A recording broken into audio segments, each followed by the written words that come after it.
ब्रह्म मुहूर्त में उठना चाहिए। देखो, यदि जीवन को सार्थक करना है तो जिसके शैया में लेटे हुए सूर्य भगवान का उदय हो जाता है, उसकी आयु, बुद्धि, श्री, तेज, बहुत सी बातें नष्ट हो जाती है। अगर आपको जीवन में चाहे लौकिक उन्नति प्राप्त करनी हो या पारलौकिक, प्रातःकालीन कम से कम सूर्य उदय होने के 2 घड़ी पहले, 24 दूनी 48 मिनट, अभी सूर्य उदय होने में 48 मिनट है, आपने सैया छोड़ दिया, इसके आगे सूर्य उदय होने के 48 मिनट पहले आप सैया से हट जाएं। अगर आप रात्रि में जगे हैं तो सूर्य उदय होने के 48 मिनट बाद फिर आप सो जाएं। लेकिन वो जो बीच का समय, प्रातःकालीन संध्या भुवन भास्कर भगवान पधार रहे हैं, वो आप सो रहे हो, तो आपकी आयु, आपका वैभव, आपकी बुद्धि, ये सब नष्ट होने लगे, पता नहीं चलता। लोग देखो कहाँ तेजवान चेहरे दिखाई दे रहे हैं, खूब तो सब खा पी रहे हो, खाने पीने क्या तेज एक अलग होता है, भागवतिक तेज अलग होता है। ब्रह्म मुहूर्त में उठे, प्रभु का स्मरण किया, जो 2-4 नाम ही सही, अपने बड़े बुजुर्गों को, गुरुजनों को भावना से प्रणाम किया। पहली बात, शरीर स्वस्थ रखने के लिए गर्म जल किया, हल्का, आधा लीटर से 1 लीटर तक जल पिया, भगवत भाव अर्पित करके वज्रासन में बैठकर। आप लोग दिनचर्या को नहीं करते हैं तो आप ब्रह्मचर्य को पचा नहीं सकते। ध्यान रखना, ब्रह्मचर्य कोई छोटी मोटी शक्ति नहीं है, उसको बचाने के लिए आपकी दिनचर्या दिव्य होनी चाहिए। फिर इसके बाद आप 5 मिनट 10 मिनट टहलिए, फिर फिर जो शौचाचार की पवित्रता बताई गई उसके अनुसार आप स्नान आदि करके, पवित्र वस्त्र धारण करके, जैसे कोई महान व्यक्ति आ रहा है तो हम उसके आदर के लिए खड़े हो जाते हैं, ऐसे भुवन भास्कर पधार रहे, हाथ प्रणाम किया, अर्घदान किया, गुरु मंत्र जपा आदि। अब पड़े हो आप कि हम तो 2-3 बजे तक जगे हैं, ऐसा अगर आप भजन में जगे हैं तो भी सूर्य उदय के समय आप उठ जाए। आपके गुरु आवे तो क्या आप सोते रहेंगे क्या? जो जगत गुरु है भुवन भास्कर, परम ज्ञान स्वरूप है, गायत्री छंद रूपी घोड़े हैं इनके रथ के, स्वयं भगवान अरुण देव सारथी है, और भगवान पीछे वर्णन की, मैं ही सूर्य रूप से जगत को प्रकाशित करता हूँ और ताप के द्वारा जल को सोख कर मैं ही वर्षा कराता हूँ। भगवान का आदर। जो सूर्योदय तक सोते हैं उनकी बुद्धि में भागवतिक बातें, अध्यात्म बातें आ जाए मेरे संग। अगर आप थोड़ा भी शरीर स्वस्थ रखना चाहते हैं तो जैसे नियम से भजन वैसे व्यायाम आवश्यक है। सबसे प्रार्थना, ये दवाइयों के बल पर जीना बंद करो। शरीर में जितनी आवश्यकता जल की है, अगर उतना नहीं जाएगा तो आपके एसिड बनेगी, फुंसियां निकलेंगी, कब्ज बनेगा, कई परेशानी। हम साधकों को कहते हैं, कभी कभी जैसे पूछते कितना जल पिया, वो अभी तो पिया नहीं। ये शरीर है, एक गाड़ी है, कोई सच्चिदानंद नहीं है। उचित आहार, उचित जल, व्यायाम के लिए कुछ समय नहीं। और भी 10 दिन बीमार पड़ोगे, फिर देखो आप कहते हैं समय नहीं। हमने अपने बीमार स्थिति की दिनचर्या को बताया, हेतु धाम 2 बजे उठना, जो आपको बोल रहे हैं ऐसे ही दिनचर्या करते, और 45 मिनट व्यायाम। इसके बाद तुरंत प्रणाम करके वृंदावन की परिक्रमा, फिर आके श्री जी की मंगला, फिर आके 9 बजे तक गुरुदेव भगवान की सेवा में, फिर वहां से आके श्री जी का श्रृंगार, फिर भिक्षावृत्ति आदि, 12-1-2 बजे कोई चाय, कोई पानी, कोई ऐसा कुछ नहीं कि बाल भोग है, कुछ नहीं। आई नहीं जिंदगी में 100 ग्राम दूध नहीं खरीदा कि भाई हमारा दूध बन, कभी नहीं। पर कभी ऐसा महसूस नहीं हुआ मैं बहुत कमजोर। ब्रह्मचर्य को बचाने के लिए बहुत शरीर को क्रियाशील होने की आवश्यकता है, या तो प्राणायामों के द्वारा, आसनों के द्वारा। अब न आसन है, न प्राणायाम है, न व्यायाम है, और फिर क्या, कैसे भावना आपकी भगवत भावना बनेगी? तो एक प्रमाद स्थिति, एक छिन्न भिन्न खिन्न स्वभाव नहीं। बात अध्यात्म का साधक जो होता है, नवीन खिला हुआ कमल जैसा, मुख प्रसन्न तन तेज विराजा, रामचंद्र कर का।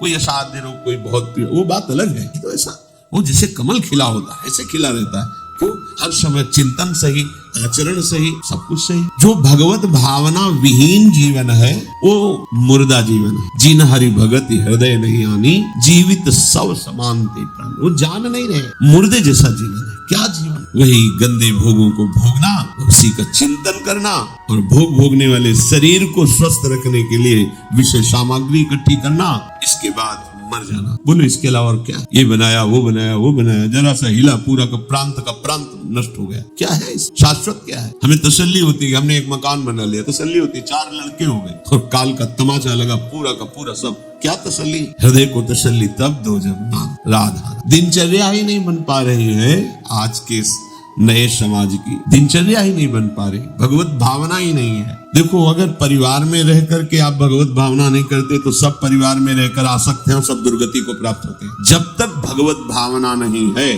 तब तक सब अविधि पूर्वक है। मान लीजिए, सब अविधि, विधि भगवत भावना है। कुछ भी, किसी से भी, कोई भी, बस भगवत भाव, वही आनंद का अनुभव हो जाएगा। अतः उनके द्वारा किया गया देवताओं का पूजन मूल में मैं ही हूँ, मेरा ही है, पर वो अविधि पूर्वक है। अविधि पूर्वक का तात्पर्य है कि वो ये नहीं जानते कि इस रूप में सर्व सामर्थ्यशाली भगवान ही विराजमान है। कभी कभी मंत्रों का ज्ञान नहीं होता, पूजन की सामग्री शुद्ध नहीं होती, भाव शुद्ध नहीं होता, इसलिए उनका पूजा सेवा आगे चल करके फल प्रदान नहीं कर पाता। प्रभु कह रहे हैं, मेरे में रिझाने के लिए किसी पूजा सामग्री की या किसी धन संपत्ति की आवश्यकता नहीं। पिता को बस इतना ही चाहिए कि वो अपनापन करके दौड़ के उनकी गोद में बैठ जाए, बस अपनापन प्रभु को चाहिए। माया की भूल भुलैया से वापस लौटिए और एक बात केवल बैठ जाए अगर हृदय में कि मेरे प्रभु, अब मैं थक गया हूँ, यहाँ कोई मुझे सहारा देने वाला नहीं,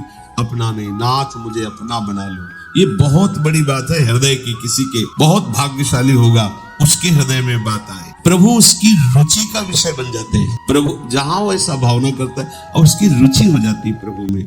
जैसे हमारी विषयों में रुचि, ऐसे प्रभु में रुचि हो जाती है। अब वो जो भी करता है सब पूजा हो जाती है। ये रात से जल्दी सबको समझ में नहीं आता। ध्यान दीजिए, भगवत भावना विहीन आप जो भी कर रहे हैं वो सब अविधि पूर्वक है, भगवान कहे। अगर भगवत भावना युक्त है तो जो भी कर रहे हैं सब विधि पूर्वक। कर्माबाई जी ने, एक विधि विधान जानने वाले संत ने जब कहा कि आप तो बिना स्नान में बड़ा अपराध से तुम कैसे बना पाओ, और वो प्रातः अपनी स्नान आदि दिनचर्या करने लगी तो विलंब हुआ। फिर खिचड़ी अमनिया की ठाकुर जी को, ठाकुर जी आए गोद में बैठ के, एक कवल ही पाए कि उधर पर्दा, भाग के ठाकुर जी गए, खिचड़ी लगी थी। पार्षदों ने कहा, जय जय तो अभी भोग ही नहीं पधराया। फिर और बोले, कर्मा भाई है ना, वो मुझे भोग लगाते, और पता नहीं उस महात्मा ने क्या समझा दिया विधि विधान, वो भोरी भारी हमारी भक्ता, वो अब नहाने धोने में समय लगाने लगी, इसलिए आज विलंब। देखो, तुम जाओ और उनसे कह दो हम विधि विधानों से फंसने वाले नहीं, विधि विधान हमें कोई फांस नहीं सकता है। एक प्रेम फांस है जिसमें मैं फंस जाता हूँ। बिना किसी बंधन के अगर ये बंधते हैं उसका नाम है प्रेम डोरी। जय श्री भट्ट प्रेम रस बंधन, क्यों छूटे दृढ़ फंद, बसो मेरे नैनन में दो चंद। ये बात सबकी सब जाओ, उनको कह दो जैसे वो बनाती थी वैसे। पूरा अविधि है। अगर शास्त्रीय सिद्धांत से दे देखो अविधि है, पर वो महान विधि है जो भगवान को आसक्त कर लिया। कौन सी विधि? मेरे अपने मेरे प्यारे रात में भूखे रहते होंगे, ये भाव। भगवत भाव विहीन जितना जो कुछ आप कहोगे कि कैसे अविधि पूर्वक भगवान कह रहे हैं। देखो, जब मथुरा के ब्राह्मणों को भगवत पार्षद सखाओं ने निवेदन किया कि भगवान श्री कृष्ण और बलराम आज इधर ही गाय चराने आए हैं और वो भूखे हैं, आप थोड़ा सा कुछ भोजन सामग्री दे दीजिए। ऐसे देखा कि ग्वारिया है, बात ही नहीं, अधिकारी ही नहीं समझा, बात का अधिकारी नहीं समझा। ऐसा नहीं कि इनको पता न चला हो कि भगवान का अवतार है, क्योंकि जब भगवान अवतरित हुए सबको पता था कि भगवान अवतरित हुए हैं। प्रायः सबको पता था, सब। जैसे वायु शीतल चलती तो सबके अंगों में लगती है, इसलिए महान प्रकृति उल्लसित होकर नृत्य कर रही थी आनंद में जब भगवान का प्रादुर्भाव हुआ। और उन्होंने बाद में स्वीकार किया कि मैंने महापुरुषों से सुना था कि भगवान पधारे हैं, पर मेरा कितना दुर्भाग्य कि वो स्वयं यज्ञ भोक्ता भगवान आगे जिस कहे, अहम ही सर्व यज्ञानाम भोक्ता प्रभुरेव च, समस्त यज्ञों का भोक्ता मैं हूँ। स्वयं समस्त यज्ञों के भोक्ता मांग रहे हैं और वो यज्ञ करने वाले ब्राह्मण अनादर कर रहे हैं। हुई ना विधि। और उन्होंने स्वीकार किया है कि मुझे चारों वेदों का ज्ञान है, गायत्री का अनुष्ठान, त्रिकाल संध्या, जितना भी शास्त्रीय सिद्धांत सब पालन करता हूँ, पर सबके लिए उन्होंने एक शब्द प्रयोग किया, धिक्कार है मेरे ज्ञान को, धिक्कार है मेरी पवित्रता को, धिक्कार। स्वयं यज्ञ भोक्ता भगवान मांगे और हमने बात भी नहीं की, पर अहो भाग्य हमारे कि हमारी पत्नियां ऐसी निकली जो हमारी बात बन गई, भगवत साक्षात्कार करने वाली। वहां कौन सी विधान का पालन कर रही? एक ही विधान केवल, अपने श्याम सुंदर मेरे प्रभु। प्रभु की चर्चा सुनकर, प्रभु में आसक्ति हुई, आसक्ति ने प्रभु का साक्षात्कार करा। भगवत भावना विहीन बड़े से बड़ा कार्य प्रभु को बिल्कुल पसंद नहीं। दुर्योधन ने दुशासन के महल में ऐसी भोग सामग्रियों का रचना करवाया था कि देवराज इंद्र भी ललचा जाए, और मूल उद्देश्य था कि श्री कृष्ण को रिझा लेंगे, अपने पक्ष में कर लेंगे। प्रभु ने उनसे वार्ता जब संधि की तो उन्होंने कहा कि बिना युद्ध के 5 गांव की बात क्या, सुई के अग्रभाग भी नहीं दे सकता, सुई के अग्रभाग भर भी जमीन नहीं दे सकता। 5 गांव की भगवान ने कहा था ऐसा करो, तुम हस्तिनापुर के चक्रवर्ती सम्राट पर बैठे रहो, 5 गांव दे दो पांडवों को, मेरे भक्त हैं, मेरा आदेश पालन कर। सूजी अग्रे रखे, सुई की नोक भरे। भगवान चलने लगे तो कहा आओ प्रसाद पा लीजिए, भोग पा लीजिए, आइए महल में। तो उनका पाया वहां जाता है। यदि पवाने वाले में प्रीति हो या पाने वाले को मिलता न हो, बहुत भूखा हो, मेरे को भूख नहीं है, तेरे में प्रीति नहीं है, चल दी। भगवान उधर गए भी नहीं, और गए का भगवत भाव भावित विदुर जी के घर, वहां मांग करके छिलके पाए। देखो छिलके पवाना विधि है, अविधि है। अभी सेवा अपराध में सुन रहे थे ना, हाँ, अच्छा से अच्छा पदार्थ प्रभु को पवाना, और वो अच्छा पदार्थ तो फेंक रही है और छिलका पवा रहे, अविधि है, पूरी अविधि है। लेकिन यही सही विधि है, क्योंकि वो है ही नहीं भाव में इतनी ऊंचाई पर डूबी। उन्हें जैसी विदुरानी जी वैसे ही लालजू महाराज पा रहे, उनको भी शुद्ध नहीं हो, कह रहे वाह बहुत सुंदर, बहुत स्वादिष्ट। वो भाव पवा रही तो वो भी भाव का स्वाद ले रहे। अपने उपास्य देव में प्रियता हो जाना ये सारी विधि है। इसीलिए अपने वृंदावन उपासी जन जो है, वृंदावन उपास्य, यहाँ मंत्रों के आदेश से सेवा पदार्थ समर्पित नहीं किया जाता। अमुक मंत्र पढ़ो फिर वो सेवा नहीं, यहाँ तो राधा राधा राधा। और जब जैसा भाव आया, या ऐसा नहीं कि ये ऐसे न, जब भाव आया अपने भाव में, भावोत्सवेन भजताम रसकाम धेनु, भाव ये थोड़ा भक्ति का फलस्वरूप भाव होता है। जो प्रभु से विलग भाव करके उपासना की जाती है वो अविधि पूर्वक हो जाती है, और जो भगवत भाव करके की जाती है वो सब विधिमान, जिसमें हमारे प्रभु को सुख मिले, ऐसी भावना करके जो भी किया जाए उससे भगवत प्राप्ति निश्चित है। क्योंकि श्री भगवान कह रहे अहम ही सर्वयज्ञानां भोक्ता च प्रभुरेव च न तु माम अभिजानन्ति तत्वेनातश्च्यवन्ति ते। क्योंकि सब यज्ञों का भोक्ता मैं हूँ, मैं सबका स्वामी हूँ, परंतु ये जो मेरे से विमुख है ये ऐसा नहीं जानते, ये मुझे एक तत्व को नहीं जानते, इसलिए ये अन्य भावना किया करते हैं। जो मेरे को नहीं जानते हैं, मेरे भाव से नहीं है, वो कुछ भी करें उनका पतन ही होता है। बात इसमें ये है कि जब अविनाशी नित्य चिदानंद भाव ही नहीं है तो विनाशी खेल में सत्य भाव से लगोगे तो तुम अविनाशी का विनाश न होते हुए भी विनाश की सारी लीला सहनी पड़ेगी। जैसे आत्म स्वरूप जो हमारा स्वरूप है उसमें किसी शस्त्र का, मंत्र का, किसी भी दैवी शक्ति का कोई भी बस नहीं है। जो हमारा मंत्रवेत्ता कोई भस्म कर दे, किसी दिव्यास्त्र का संधान करके हमारी आत्मा को छेद भेद दे, अक्लेद्य है, अशोष्य है, अदाय है, फिर भी हम जलन का अनुभव करते हैं अंतर और बाहर से भी। क्यों? वहां तो बता रहे हैं कि अदाय है, कोई भी ताप आत्मा को स्पर्श नहीं कर सकता, फिर ये जलन क्यों होती है? लगता तो हमें कि मैं अंदर से जल रहा हूं या बाहर से शरीर में अग्नि आदि छू जाए तो ताप लगेगा, क्योंकि हम अपने अविनाशी भाव में नहीं हैं। ध्यान दीजिए, अविनाशी होते हुए भी अविनाशी भाव में ना होने के कारण मुझ अविनाशी तत्व को विनाश की पूरी लीला सहनी पड़ती है, पूरे कष्ट सहने पड़ते हैं। नहीं सहने पड़ते? देखो आप, जन्म मरण मेरा थोड़ी होता है, मेरा स्वरूप नैनम छिन्नन्ति शस्त्राणि नैनम दहति पावकः न चैनम क्लेदयन्त्यापो न शोषयति मारुता, पर हो रहा है। हम जल में डूब के मर सकते हैं, हम वायु के प्रवाह में, हम नाना प्रकार के दुखों के प्रवाह में। क्या हुआ? बोले चूंकि तुम अपने अविनाशी स्वरूप भाव से विलग हो। समझ गए? वही बात यहाँ श्री भगवान कह रहे हैं कि यदि तुम ये भाव नहीं समझ पा रहे कि सबका भोक्ता मैं ही हूँ, सब यज्ञ जितने भी साधन सबका फल प्रभु ही है, मैं सबका स्वामी हूँ। जो मेरे को तत्व से नहीं जानते हैं, मेरे पर भाव नहीं करते, उनका पतन ही होता है। कारण ये अविनाशी भाव ना होने के कारण, विनाशी में सत्यत्व भाव होने के कारण परिणामता कुछ हाथ नहीं लगेगा। केवल नाश ही नाश। जब हम प्रभु की तरफ चलते हैं तो उसमें प्रधानता होती किसी संत या शास्त्र के वचन। ऐसे आप चल ही नहीं सकते। कभी भी कहीं भी कोई भी प्रभु की तरफ चलेगा, पहला कदम चला होगा तो किसी न किसी संत के वचन सुने होंगे या शास्त्र के वचन, दोनों एक ही बात है। जो संत भगवंत की वाणी है वही शास्त्र है। बिना उनके वचन सुने परमार्थ का पता ही नहीं चलता है। तो जब हम प्रभु की तरफ सत्संग सुनकर चलने को होते हैं तो ये दो मुख्य बाधाएं आकर खड़ी हो जाती है। भोगों की भोग वृत्ति, संग्रह वृत्ति जो हमारे अंदर रही है तो वो हमको इतना कमजोर कर देती, लगता है अगर ये चीज नहीं होगी तो हम रह नहीं पाएंगे, ऐसी व्यवस्था होगी तो हम नहीं रह पाएंगे। बड़ा कमजोर हो गए अपने लोग। हाँ, ऐसा होना चाहिए, ऐसा होना चाहिए, ऐसा होना चाहिए। भोगों का भोक्ता और भोगों के संग्रह युक्त स्वामी भाव। मेरे पास इतनी खेती, इतना बैंक बैलेंस, इतना परिवार, ऐसा ऐसा, और देखो हमारी दिनचर्या में ऐसा चलता है, हम ये खाते रहे, ऐसे करते रहे, ऐसे, और ये सब होता रहा है। अगर हमें भजन मार्ग में तो ये सुविधा चाहिए, ऐसा ऐसा। इतना कमजोर हो गया है मनुष्य कि वो भोगों की भोगने की वृत्ति और भोगों के संग्रह करने की वृत्ति और भोक्ता और संग्रहित वस्तु का स्वामी मैं, ऐसा, ये पहली परमार्थ में बाधा वृत्ति है।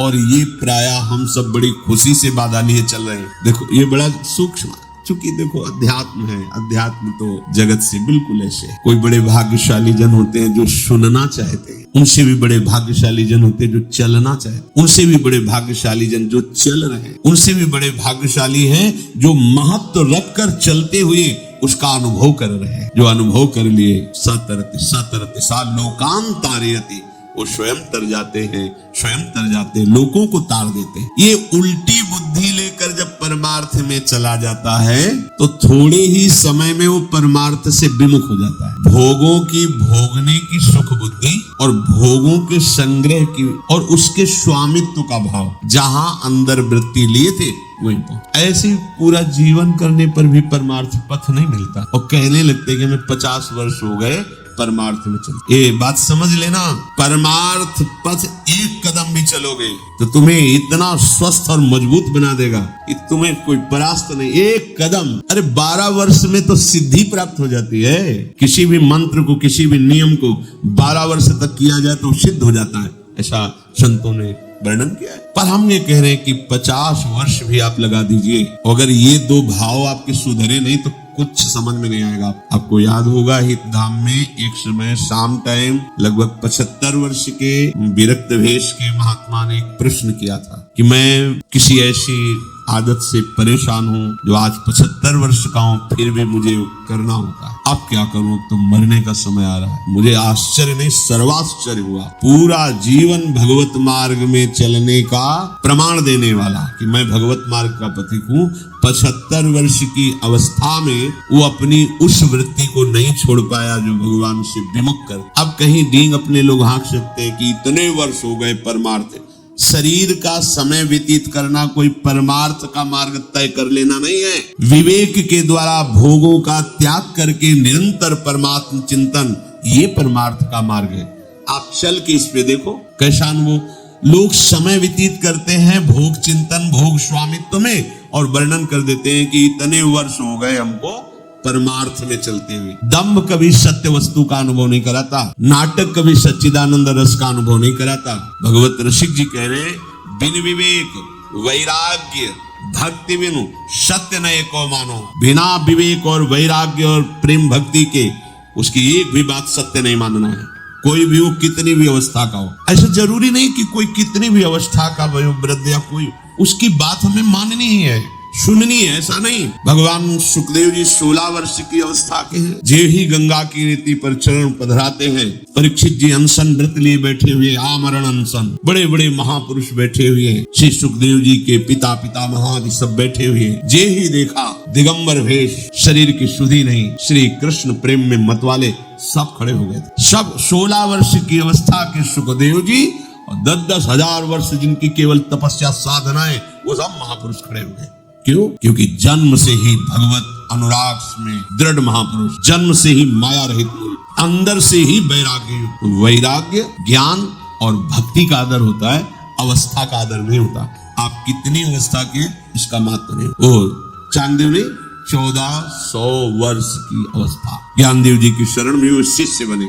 ज्ञानदेव जी नवीन अवस्था। जब तक आपके अंदर भोग में सुख बुद्धि, भोगों का संग्रह और उसके स्वामित्व का भाव बड़ा सूक्ष्म विषय है, चाहे गृहस्थ हो चाहे विरक्त हो। स्वामित्व का, अगर एक कमंडल में भी तुम्हारा स्वामित्व का भाव है, तो जैसे एक गृहस्थी के 100 बीघा में स्वामित्व का भाव, वैसे तुम्हारे कमंडल में भाव है। ये मेरा कमंडल प्रयोग के लिए प्रभु ने दिया है, इस शरीर के प्रयोग के लिए, दिनचर्या में काम आएगा। मेरा शब्द केवल प्रभु के लिए है। मेरे प्रभु, मेरे तो गिरधर गोपाल, दूसरों न कोई वस्तु, ना कोई व्यक्ति, ना कोई भोग सामग्री, ना कोई पद प्रतिष्ठा, ना लोक लोकांतर, मेरे तो गिरधर गोपाल। अध्यात्म भगवत मार्ग है, जिससे समस्त प्रपंच का नाश होकर भगवत साक्षात